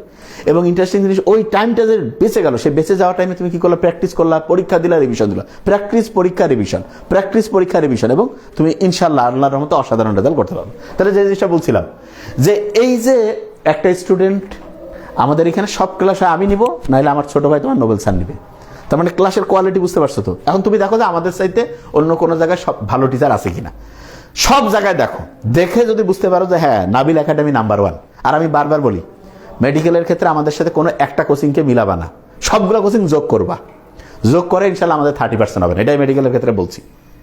ওই তোমার হচ্ছে যে A+ কোর্সের কিন্তু এটা বলি না, মেডিকেলের ক্ষেত্রে এটা বলি, কারণ আমি জানি যে আমরা মেডিকেলে কি পড়াই। মেডিকেলে আমরা যা বলবো যেই জায়গা থেকে দিব, তুমি অন্য সব জায়গায় পড়বা, সব জায়গায় বাংলাদেশে যত আছে, টাকার তোমার কোনো অভাব নেই, সব খরচ করছো, তুমি যেই নাম্বারটা পাবা সব বাতিল করে ওই তুমি যদি শুধু আমাদের এইখানে পড়ো, আমাদের গাইডলাইন এবং যেইভাবে তোমাকে আমরা হচ্ছে যে পড়তে উৎসাহিত করি সেইভাবে যদি চলো, তুমি তার চাইতে 15-20 নাম্বার ইনশাল্লাহ বেশি পাবা, পাবা। কারণ আমরা পড়াই এরকম করে। এইটা বিষয় এমন দখল ইনশাল্লাহ, আমরা জানি যে প্রশ্ন কোন জায়গা থেকে আসবে, কিভাবে হবে, এবং তোমার মনে হবে যে ইনশাল্লাহ যে ভাইয়া জাস্ট তোমার কাজ কি, সামারি ক্লাসটা আগে তুমি সুন্দর করে নোট ডাউন করে ফেললা, করার পরে এই যে তুমি দেখো এখানে যে 22টা বই আছে, এই যে 22টা বই, এই 22টা বইয়ের মধ্যে কি আছে, হ্যাঁ এইটা হচ্ছে যে 6টা প্র্যাকটিস বুক আছে, 6টা কোশ্চেন ব্যাংক আছে, 6টা ডাইজেস্ট আছে। যেমন বইগুলো একটু দেখাইতে পারি, এটা যেমন কেমিস্ট্রি 2nd পেপারে কোশ্চেন ব্যাংক, এটা হচ্ছে বোটানি প্র্যাকটিস বুক, এটা হচ্ছে জুলজি প্র্যাকটিস বুক, দেখতে পাচ্ছ, physics 2nd digest, physics 1st digest, chemistry 2nd digest, chemistry 1st digest, botany digest, chemistry 1st question bank, botany question bank, zoology question bank, zoology digest, লক্ষ্য করছো, physics 1st practice book, physics 2nd practice book, তারপরে chemistry 2nd practice book, chemistry 1st practice book, তারপরে হচ্ছে বাংলাদেশ বিষয় বলি, এটাকে আবার double আসো নাকি, তারপরে ইজি ইংলিশ বই, ফিজিক্স 1st কোশ্চেন ব্যাংক, লক্ষ্য করো, ফিজিক্স 2nd এরকম আছে না এখানে। তাহলে এরপরে যেটা আছে আন্তর্জাতিক বিষয় বলে একটা বই, একটা মানবিক গুণাবলী, এই 22টা বই টোটাল রয়েছে, 22টা বই। এবং এই বইগুলো পড়ার পরে আর অন্য কোনো কোচিং বা বাইরের কোনো বই পড়তে মজা লাগবে না, এটার মজাটা এরকম ইনশাল্লাহ। এই জন্য বই মানে যে জিনিসটা দিব আমরা নাম্বার 1 ছাড়া দিব না, এটা হচ্ছে আমাদের ব্র্যান্ডিং হচ্ছে এটা, যে নাম্বার 1 দিব নাহলে দিবই না, মানে দিলে 1 নাম্বার নাহলে নাই, বাস একদম ক্লিয়ার কাট কথা। তা মেডিকেল অ্যাডমিশন আমাদের এটা হচ্ছে আমাদের মানে ওইটাকে বলে কি ড্রিম প্রোগ্রাম, যে মেডিকেল মানে নাবিল একাডেমি, এর বাইরে কোনো কথা হবে না সামনে ইনশাল্লাহ, আমরা ওইভাবে তৈরি করছি যে একবার পড়বে সে A+ বেস্ট, কিন্তু মেডিকেলের সাথে এটা মিলানো যাবে না, মেডিকেল এটা আনপ্যারালাল। মেডিকেল কেন আনপ্যারালাল, কেননা মেডিকেলের ক্ষেত্রে আমরা এমনভাবে এটা তৈরি করছি আলহামদুলিল্লাহ, এটা আল্লাহর রহমত ছাড়া অন্য কিছু না। মনে হবে যে তোমার ভাই প্রশ্ন আমরা করছি, যে নাবিল স্যার বোধহয় প্রশ্নটা করছি, কারণ সামারিটা তোমার পড়া মাথায় ঢুকে যাবে এবং এত ইজি লাগবে যে কিরে কঠিন তো না। এবং তুমি যখন প্রিপারেশন নেবে তখন তুমি কোবা যে ভাই অন্য কোচিংয়ে খালি দাগায় দিচ্ছে আর আপনি এত সহজ করে দিচ্ছে না, পড়া তো খুব ইজি, হ্যাঁ আসলে ইজি, কিন্তু একটা ফর্মুলা আছে, সেটা হলো তুমি প্রথম থেকে যা পড়ছো, প্রথম থেকে যা কিছু পড়ছো মাথায় রাখতে হবে যে প্রথম থেকে তুমি যা কিছু পড়ছো সবগুলো তোমাকে রিভিশনের মধ্যে রাখতে হবে। এই কাজটা যে করবে তার চান্স পাওয়া নিশ্চিত। কিন্তু বেশিরভাগ স্টুডেন্ট বলার পরে হয় করবে না, হ্যাঁ ভাই আগে শেষ করে, এই মূর্খ, আমি যেটাকে তার চেয়ে বেশি কেন বুঝো। আমি বলছি প্রথম থেকে যা পড়ো, যেই দিন থেকে আমি তার প্রথম থেকে শুরু করলাম লেকচার, সেই দিন থেকে যা পড়াবো রেগুলার রিভিশন, যে ভাইয়া তাহলে রিভিশন দিতে, অনেকে আবার কয় যে ভাই রিভিশন দিতে তো টাইম শেষ, নতুন পড়া পড়বো কখন? আমার কথা রিভিশন, এটা সম্ভবত হার্ভার্ড বিজনেস স্কুল বা হচ্ছে MIT, এই দুইটার একটা যে কোনো গবেষণা, যে 70% টাইম ওরা রিভিশনের জন্য রাখতে বলছে, আর 30% নতুন পড়া। মানে কি, তুমি যদি দিনে 10 ঘন্টা পড়ো, 7 ঘন্টা রিভিশন আর 3 ঘন্টা নতুন পড়া। কিন্তু আমি এটাকে বলছি যে না, হতো না, তুই প্রথমে অন্তত 20 থেকে 30% টাইম রিভিশন। দিনে 10 ঘন্টা পড়ছো, 2 থেকে 2.5-3 ঘন্টা রিভিশন দিবা। কখন দিবা? রাতে ঘুমানোর আগে, সকালে ঘুম থেকে উঠে মিনিমাম 30 মিনিট 1 ঘন্টা, আর প্রত্যেক ঘন্টার মাঝখানে 5 মিনিট 7 মিনিট 10 মিনিট করে রিভিশন। যে ভাই রাতে ঘুমানোর আগে কেন রিভিশন দিব? কারণ তুমি যখন রাতে ঘুমানোর আগে রিভিশন দিবা, তখন পড়াটা তোমার শর্ট টার্ম থেকে লং টার্ম মেমোরিতে রিজার্ভ হবে। আবার যখন ঘুম থেকে উঠে দিলে, যে ভাই এটা কেন হবে? কারণ ওই সময় আমাদের ব্রেইনে, আমরা তো এগুলো নিয়ে গবেষণা করে দেখে জানি এই জিনিসগুলো, নাহলে তো তোমাকে বুঝাইতে পারবো না। ব্রেইনে 5টা ফ্রিকোয়েন্সি আছে, 5 রকমের ঢেউ আছে। যেমন ধরো আমি তোমাকে এক্সাম্পল দিই, তাহলে তুমি বুঝতে পারবা। বঙ্গোপসাগরের যে ঢেউ, পদ্মা নদীর ঢেউ কি সেম হবে? যে না ভাইয়া। আবার প্রশান্ত মহাসাগরের ঢেউ, আটলান্টিকের যে ঢেউ, এটা কি বঙ্গোপসাগর? না ভাই, কম বেশি আছে। ঠিক তেমনি করে তোমাকে আমি এই জিনিসটা বলি যে খুব ইম্পর্টেন্ট। হ্যাঁ স্যার, আমি এত এসএসসি, আমার আম্মু এজন্য ফ্রাইডেতে দিতে চায় না, বলে তাহলে এইচএসসিতে A+ মিস হবে। মোটেই না, এটা একটা কমপ্লিটলি একটা ভুল ধারণা। এটা নিয়ে আমি বলতেছি, একটা স্টুডেন্ট যারা ফ্রাইডেতে করে তাদের রেজাল্ট সবচেয়ে, মানে এমনিতেও তো ভালো হবে। আমাদের কাছে যারা A+ এর জন্য পড়ে প্রত্যেকে ইনশাল্লাহ A+ পাবে, সেটা বিষয় না। আর ফ্রাইডেতে যে পড়বে তার নাম্বার আরো বেশি নাম্বার নিয়ে সে A+ পাবে। কারণটা কি? কারণ এইখানে আমরা পড়াটা এমনভাবে দেই, তাকে মূল জিনিসটা তাকে এমনভাবে সাজাই দেয় যেটা সে চিন্তা করতে। এই তো অভিভাবকরা এই জিনিসটা বুঝে না, এই জন্যই ওনারা জানে না, মনে করে এখানে না, এখানে তো ওদেরকে ফ্রাইডে মেডিকেল নামটা দিয়েছি। দেখেন, এদের কিন্তু সুপার কমান্ডো না, এদের ফ্রাইডে মেডিকেল। 26-এর সুপার কমান্ডো, সেকেন্ড টাইমে সুপার কমান্ডো, কারণ ওদের এখন কমান্ডো হওয়ার সময় হয়েছে। আর ছোট বাচ্চা এরা ফ্রাইডে মেডিকেল, এদের জন্য সফট, স্লো, কিন্তু স্লোর সাথে সাথে স্টিডি, রেগুলার, অল্প অল্প অল্প করে পড়বে, তখন এই অসাধারণ রেজাল্ট হইতে পারবে। ঠিক আছে? আচ্ছা, এখন যে জিনিসটা দেখো, তাহলে ব্রেইনের মধ্যে 2টা ফ্রিকোয়েন্সি, আলফা এবং থিটা।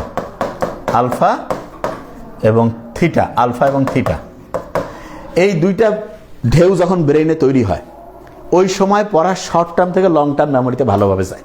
এবং এই 2টা কখন তৈরি হয়? রাতে ঘুমানোর আগে, সকালে ঘুম থেকে উঠে। এই জন্য ওই সময় রিভিশন ম্যান্ডেটরি। আর তুমি দেখো রাতে ঘুমানোর আগে মানসির ওই যে কে কি কইছে, আজে বাজে খবর, হ্যাঁ, দুনিয়ায় কোথায় বোমা ফেলবে, আমি তোমার লাভ আছে, বোমা যেদিন ফেলবে দেখা যাবে। তুমি কিছু করিস বাবা? তোমার কি বোমা সুইচ আছে না থাকানোর কোনো বুদ্ধি আছে? কিছুই না। তুমি ওইলা বাদ দিয়ে তোমার কাজ করো। বেশিরভাগ জন যার যেই কাজ না, সে সেই কাজের মধ্যে ফোকাস করে, এবং এই জন্য অসাধারণ হইতে পারে না। তোমার এখন কাজ কি? তোমার কাজ হচ্ছে যে ভাই আমাকে 1 নাম্বার স্টুডেন্ট হইতে হবে। এটার কি কোনো ফর্মুলা আছে? আমাদের কাছে আছে। অন্য জায়গায় সবাইকে মনে করে যে আসলো, বই দাগাই দিলাম, শুধু সে হচ্ছে নিজে পড়ে নিল যে যেটা। কিন্তু আমরা স্টুডেন্ট তৈরি করি ইনশাল্লাহ, যা তোমাকে সেরা স্টুডেন্ট বানানো সম্ভব, কারণ আমরা এটা বানাইছি। বুঝাইতে পারছো আমি কি বলছি? তাহলে এই জিনিসটা আমরা এই যে নাবির একাডেমি করি, এবং আমাদের যেটা অবজারভেশন, আয়োডিনের অভাব নাই বেশিরভাগ ক্ষেত্রে স্টুডেন্টদের। ব্রেন মোটামুটি সচল আছে, মানে জীবিত আছে লোকটা, বুঝে, তাকে আমরা অসাধারণ স্টুডেন্ট বানাইতে পারি। জাস্ট আমরা যে অনুযায়ী চলি, যে অনুযায়ী তাকে বলি, সেই অনুযায়ী তার খাওয়া দাওয়া, ঘুম, নামাজ কালাম, কোরআন পড়া, অন্য ধর্ম হলে সেই ধর্মের কর্মগুলো করবে, বন্ধু বান্ধব কাদের সাথে মিশবে, মুখে কি কথা উচ্চারণ করবে, তার ডায়েরি রাইটিং, সকালে একটু হাঁটা, তারপরে হচ্ছে যে সন্ধ্যার আগে আগে হচ্ছে যে আরেকটু হাঁটলো, নামাজের আগে পড়লো, নামাজের পরে পড়লো, একটু মাঝে মাঝে কোরআন পড়লো, কোরআনের পড়ার আগে পড়লো, কোরআন পড়ার পর, এই যে কিছু সায়েন্টিফিক সিস্টেম, এগুলোর মাধ্যমে স্টুডেন্টকে আমরা অসাধারণ বানাই ইনশাল্লাহ। তার মানে তার ভিতরে কোয়ালিটিটা আছে, আমরা তাকে ওই জিনিসটা ধরাই দিব, সেই অনুযায়ী চলবে, সে 1 নাম্বার স্টুডেন্ট হবে। এটা প্রমাণিত, কারণ আমি আমার নিজেদের ফ্যামিলিতে এটা করে দেখাইছি।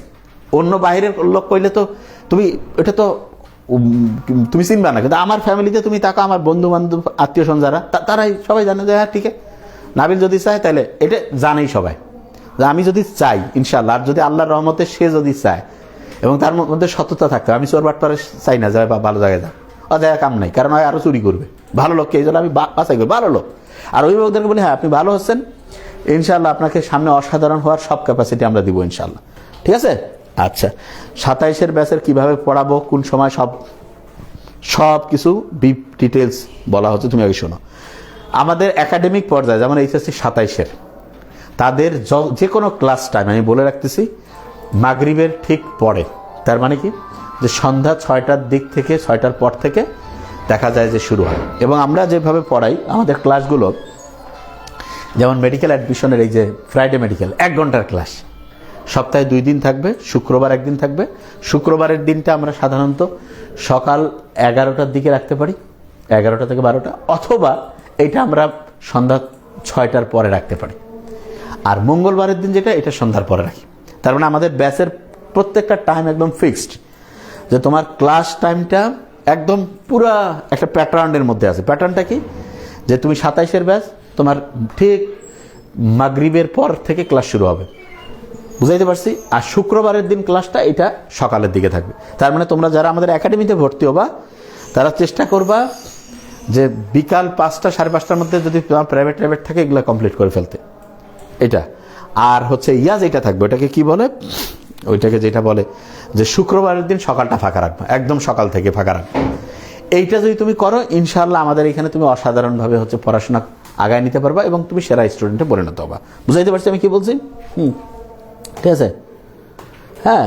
আচ্ছা, এরপর কি রয়েছে, এটা হচ্ছে এটাকে হুজুকে স্যার ইংলিশ মিডিয়ামে দিয়েছি, কন্টিনিউ করব নাকি বাংলা মিডিয়ামে দিব? আয়েশা সিদ্দিকা মেঘলা, এই প্রশ্নটা আমার খুব ভালো লাগছে। এটা খুব ভালো একটা কোশ্চেন, এটা খুব সুন্দর, এনার বুদ্ধি আছে। আমি চিনি না হয়তো বা, কিন্তু এই কমেন্টসটা যিনি করছে এনার বুদ্ধি আছে। দেখেন, এই যে স্টুডেন্টের অনেক অভিভাবক খুব সচেতন, কংগ্রাচুলেশন করার মতো। ভাইয়া ছেলেকে কিভাবে পড়াবো? হুজুকে ইংলিশ মিডিয়ামে দিয়েছি। আমি প্রথম থেকে বলি, আমার ভিডিওগুলো আপনারা দেখবেন, যে নতুন ধ্বনি, হ্যাঁ পুরাতন ধ্বনিও থাকতে পারে, আর ভাব স্বাক্ষর, পড়াশোনা বুঝে না, ইংলিশ মিডিয়াম দেয়। তার মানে ইনি যে দিয়েছে ওই জন্য তা বলছি না, বেশিরভাগ জন ভাব স্বাক্ষর। ইংলিশ মিডিয়ামে কোন টিচার ভালো আছে পড়াবে? গন্ডু পড়াবে, খালি টাকা নিবে প্রতি মাসে, বিল্ডিং বানায় রাখছে, ক্লাস পার্টি, ইসলামের বাইরের কালচার, কোনো কালচার এটা বলে না, ভক্ষস্বক্ষর, কোনো কাম নাই। বারবার আমি বলি, আমার যত পরিচিত প্রফেসর থাক যেই থাক, আমি বলছি যে আপনার ছেলে সেরা বানাইতে চান, যে হ্যাঁ, তাহলে আপনি কোন রাস্তায় আসছেন? যে আমি তো বাংলা মিডিয়াম গ্রামে স্কুল। তাহলে আপনার ছেলের সমস্যা কি? একটা স্ট্যাটাস ধুয়ে পানি খাওয়া লাগবে কিছুদিন পর, কোনো জায়গায় চান্স পাবে না। আর গ্রামের মূর্খ লোক রিক্সাওয়ালাও জানে সরকারি না বেসরকারি। বেসরকারি হচ্ছে মানে বুঝাইতে চাচ্ছি যে তার মানে এইটা না যে বেসরকারি মেডিকেল বা ইয়া থেকে পরে ভালো করা যাবে না, যাবে। কিন্তু যেগুলো সাধারণত যে স্টুডেন্টগুলোর কোয়ালিটি ছিল, বাপ মা ভালো জায়গায় গেছে, সন্তানগুলো ভালো জায়গায় যাইতে পারতো, জাস্ট এনভায়রনমেন্টটা খারাপ হওয়ার কারণে। যে ভাই এনভায়রনমেন্ট খারাপ বলতে আপনি যাদেরকে এই যে প্রাইভেট আর কি বলে এটা নেই, এই যে ইংলিশ মিডিয়ামে দিচ্ছেন, ওইখানে টিচাররা কারা?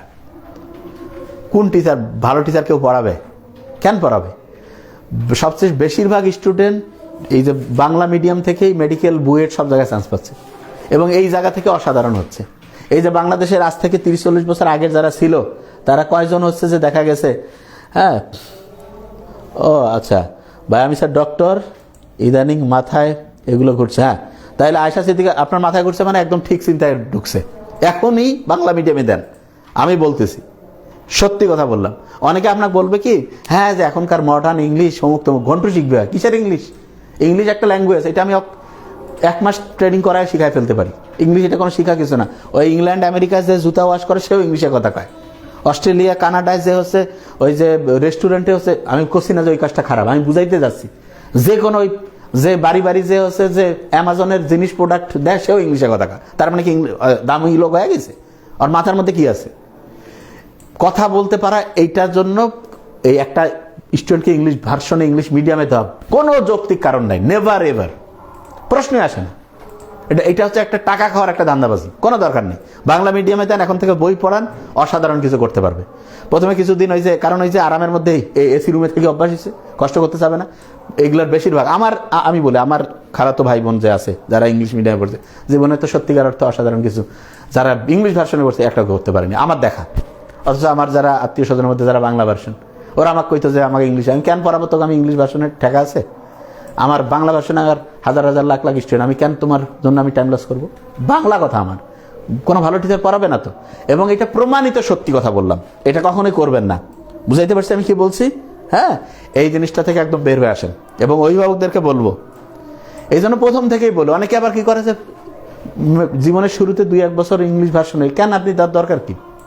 বাসায় ইংলিশ শেখানো যায় না? ইংলিশ শেখানো কি কোনো কঠিন? এটা ল্যাঙ্গুয়েজ, তাকে যদি 1 মাস আমরা ট্রেনিং করাই, সে ইংলিশ ঘাটাঘাট কইতে পারবে, কোনো কঠিন কাজ? আন্দাজে একটা জিনিস। আর যারা ইংলিশ ভাষা পড়া, তো ইংলিশ গ্রামারও ভালো পারে না, খালি হচ্ছে ওই স্পিকিংটা শুনতে শুনতে হয়ে যায়।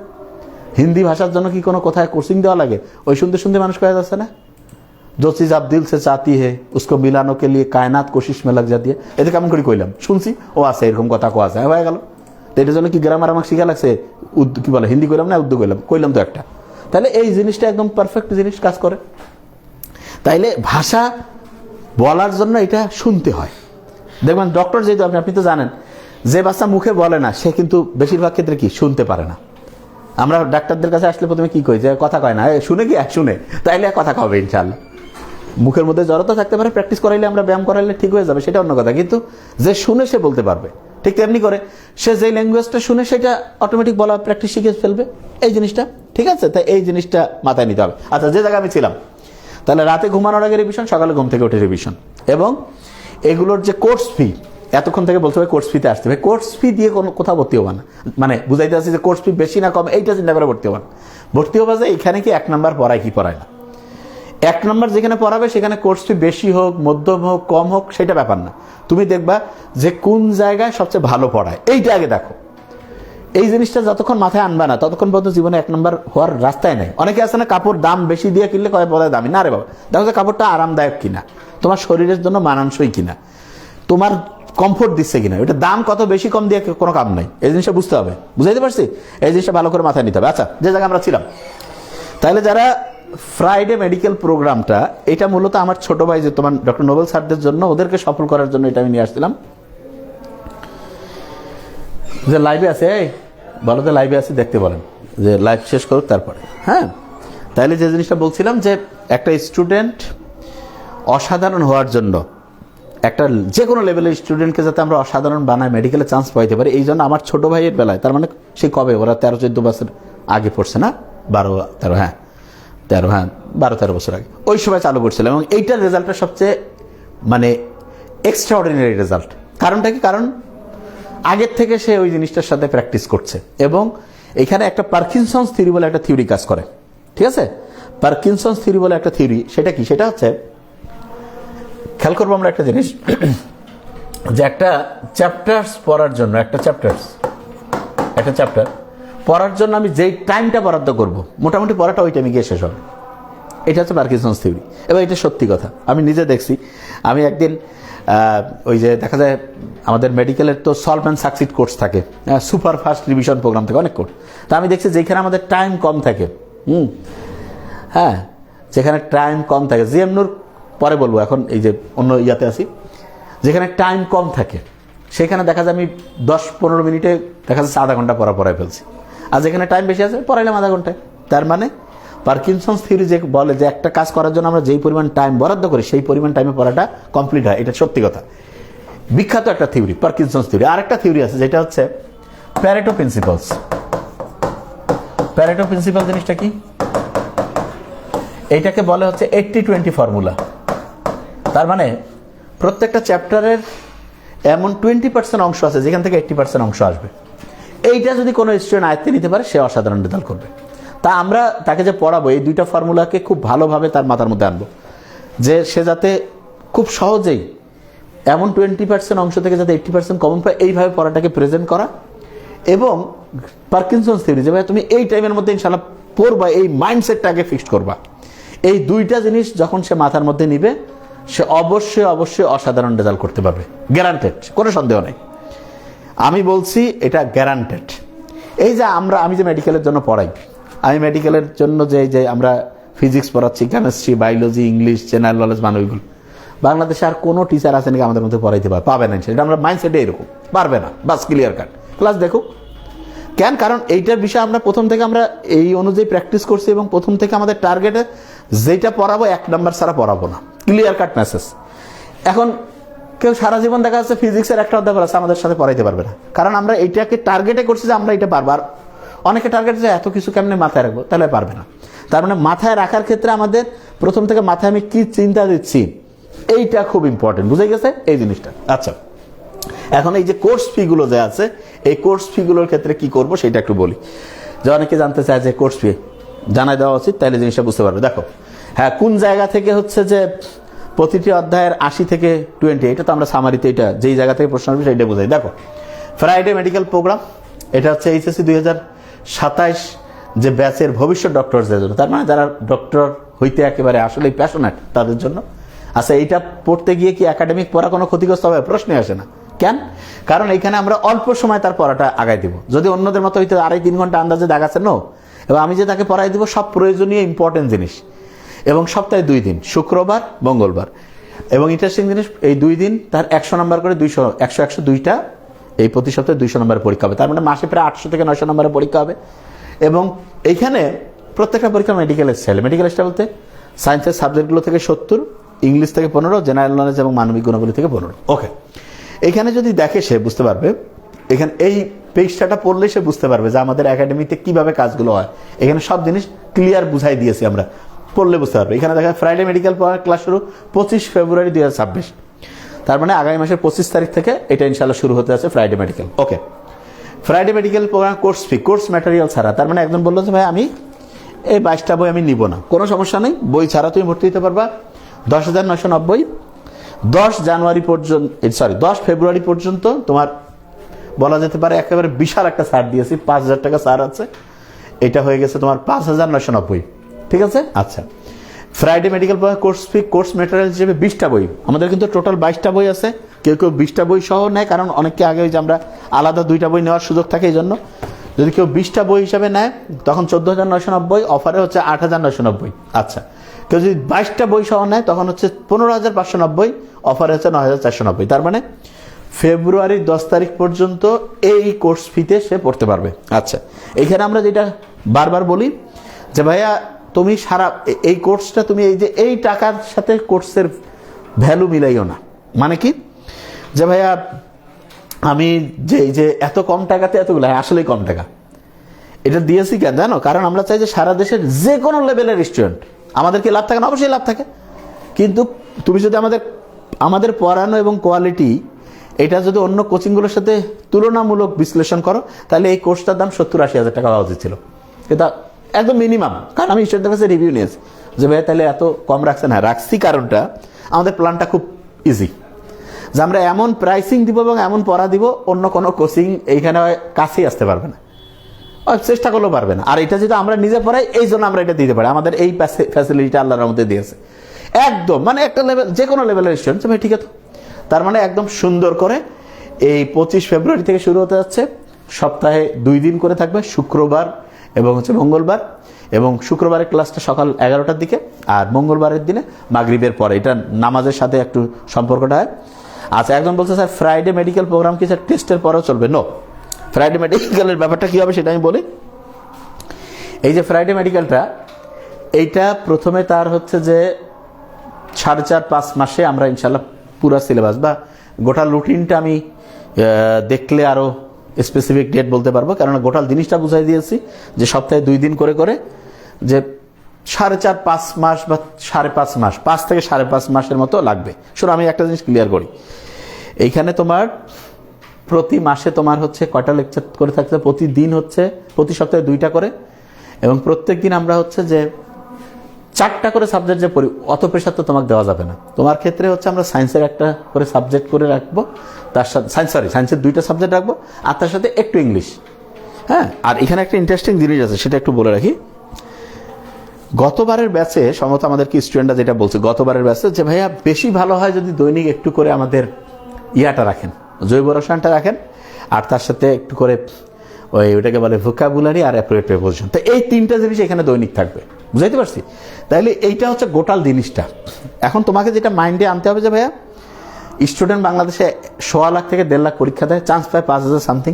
তুমি ওই 5,000 সামথিংয়ের মধ্যে যদি ঢুকতে চাও, তাহলে তুমি যত আগের থেকে শুরু করবা তোমার জন্য তত ভালো। গোটা রোড ম্যাপ তোমাকে দেখাই দিলাম, ঠিক আছে, এবং সবগুলো জিনিস একদম ক্লিয়ার করে দিলাম যে ভাইয়া এর চেয়ে যদি কোথাও ভালো পড়ায় তাহলে অবশ্যই সেখানে পড়বা, আর যদি দেখো যে নাম্বার 1 পড়ায় এইখানে, তাহলে এখানে পড়তে হবে। জিনিসটা বুঝাইতে পারছি? তাইলে এই গোটাল জিনিসটা আগে ভালো করে দেখো, অন্য ব্যাচের আগে ক্লাস দেখো, দেখো যে ভাই কোথায় সবচেয়ে ভালো পড়ায়, আমাদের সে কোথাও ভালো পড়ালে সেখানে পড়া। আর যদি দেখো এখানে নাম্বার 1, তাইলে ভাইয়া এখানে আমাকে পড়তে হবে। বুঝাইতে পারছি আমি কি বলছি? এই জিনিসটা করে ইনশাল্লাহ যে পড়তে থাকো। স্যার পুরো মেডিকেল কোর্সে হ্যাঁ, ফ্রাইডে মেডিকেলের এইবার আমরা যেটা রাখছি, আগে যেটা আমরা করতাম যে ফ্রাইডে মেডিকেলের এখানেই বলতেছি যে ফার্স্ট ইয়ারের একটা আলাদা কোর্স আনতাম, সেকেন্ড ইয়ারের।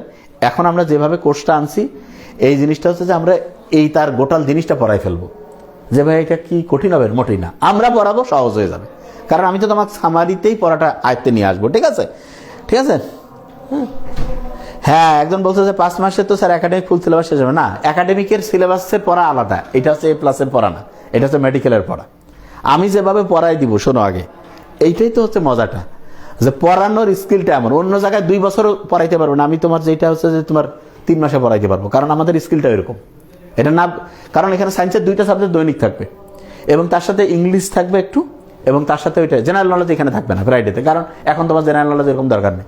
সায়েন্সের 2টা, ইংলিশ থাকবে, তার সাথে 3টা টপিক্স, জৈব রসায়ন একটু করে, তার সাথে হচ্ছে ভোকাবুলারি, অ্যাপ্রোপ্রিয়েট প্রিপোজিশন। বুঝাইতে পারছি আমার কথা? একজন বলছে স্যার ফ্রাইডে মেডিকেল কোর্স করার পর আবার মেডিকেল প্রিপারেশনে ভর্তি অবশ্যই হইতে হবে, যদি তুমি ওই সময় করতে চাও। কারণ কি, শোনো, অনেক কোর্স আছে তোমাকে এখন ভর্তি করাবে, কবে যে তোমাকে 2 বছর পড়াবে। কি পড়ায়? পড়ার মান দেখতে হবে, পড়ার মান। ও বাবা, ওই যে 12 মাসি কোর্স, রুটিন আছে কোনো, ভালো করে দেখে ভর্তি হইও। আমার কথা খুবই ক্লিয়ার। মানে তোমার এখন 27-এর ব্যাচ শুরু হইলো, তোমার এই 26-এর ব্যাচের এই বছর নভেম্বর ডিসেম্বরে পরীক্ষা। তুমি যদি ভাইয়া চিন্তা করো যে আমি একবারে ভর্তি হয়ে যে একেবারে ওই পর্যন্ত, তাহলে আমাদের কোর্স আছে, অন্য জায়গায় কোর্স আছে, পড়াবে না কিছু, টাকা দিয়ে দেখো যে কি করে, বই দাগে দিবে। বুঝাইতে পারছি? জিনিস একদম ক্লিয়ার। তুমি ভাইয়া সেরা জিনিস, হ্যাঁ হ্যাঁ, তুমি সেরা জিনিস করতে চাইলে ভাইয়া তোমার, মানে আমরা যতটা কমের মধ্যে রাখা যায় রাখছি। এখন অনেকে আছে তোমাকে দিতে পারে, কিন্তু এরকম না যে একবার ভর্তি হবার 27 পর্যন্ত কি পড়া সেটা দেখো। আমরা তাহলে, কারণ আমরা পড়াবো তোমাকে সেরকম করে। বুঝাইতে পারছি আমার কথা? তুমি আগে পড়াটা দেখো, দেখে কোন জায়গায় ভালো সেটা দেখো, যে ভাই কোথায় সবচেয়ে ভালো পড়ায়। তোমার খালি হচ্ছে যে বই দাগায় দিয়ে পড়াইলে তুমি তো ক্লাসে করবে না। আর আমাদের এখানে তোমার প্রত্যেকটা ক্লাস করতে মজা লাগবে, এবং পরীক্ষার সিস্টেম প্রত্যেকটা 100 নাম্বার করে, এবং রুটিন ওয়াইজ আমরা কিভাবে করছি জিনিসটা। তুমি ওই যে অন্য আমাদের সুপার কমান্ডো সেকেন্ড টাইম আছে, তারপরে 27-এর হচ্ছে যে, আর কি বলে 26-এর প্রি মেডিকেল গতকাল লঞ্চ হয়েছে, সবগুলো দেখো। মেডিকেল মানে ভাই নাবিল একাডেমি আমাদের সাথে। তোমার চান্স পাওয়া যদি লক্ষ্য থাকে, তাহলে আমাদের সাথে কথা ভালো পড়াইলে সেখানে পড়বা, আর যদি দেখো যে নাম্বার 1 এখানে, তাহলে এখানে পড়বা। বুঝাইতে পারছি? তাহলে আমার মনে হয় যে অভিভাবকরা যারা আছেন, আপনারা সারা দেশের সব প্ল্যাটফর্মের ক্লাসগুলো আগে দেখেন, দেখে সবচেয়ে নাম্বার 1 যেখানে। একজন বলছে যে ভাই একাডেমিক কমপ্লিট না করে কিভাবে শুরু করব। এইটা হচ্ছে আমাদের স্কিল, যে একটা জিনিস তোমাকে যেভাবে আমি পড়াই দিব, এইটা অন্য কেউ পারে না। তুমি আমার সামারিটা করবা, তোমার ওইখান থেকে মেডিকেলের যেইভাবে প্রশ্ন আসবে সেই জিনিসটাই তোমার মাথায় ঢুকাই দিব। নর্মালি এটা তো পারার কথা না, এইটাই তো হচ্ছে স্কিল আমাদের। অন্য জায়গায় তো তোমার খালি বই দাগায় দিবে দেখে দেখে, ওইটাতে তো মাথায় ঢুকবে না। কিন্তু একটা পড়া কিভাবে মাথায় ঢুকাইতে হয় সেই জিনিসটা তো হচ্ছে আমাদের দায়িত্ব, এটা আমরা করব। বুঝাইতে পারছি? ওকে, এই জিনিসটা ভালো করে মাথায় রাখতে হবে। ওকে, তাহলে আমার মতে প্রত্যেকটা স্টুডেন্ট যে মেডিকেলে রিয়েলি হচ্ছে ফোকাসড, যে আমার মেডিকেলে লাগবে ভাই, তার জন্য আমি বলবো ফ্রাইডে মেডিকেল এইটার মতো সাকসেস রেট অন্য কোনো প্রোগ্রামে থাকবে না। কেন? কারণ এইখান থেকে যত স্টুডেন্ট আগের থেকে মেডিকেল রিলেটেড নিজেকে তৈরি করতে পারে, এটা জাস্ট আনবিলিভেবল। তাহলে থ্যাংক ইউ সো মাচ, ভালো থাকবো। আসসালামু আলাইকুম।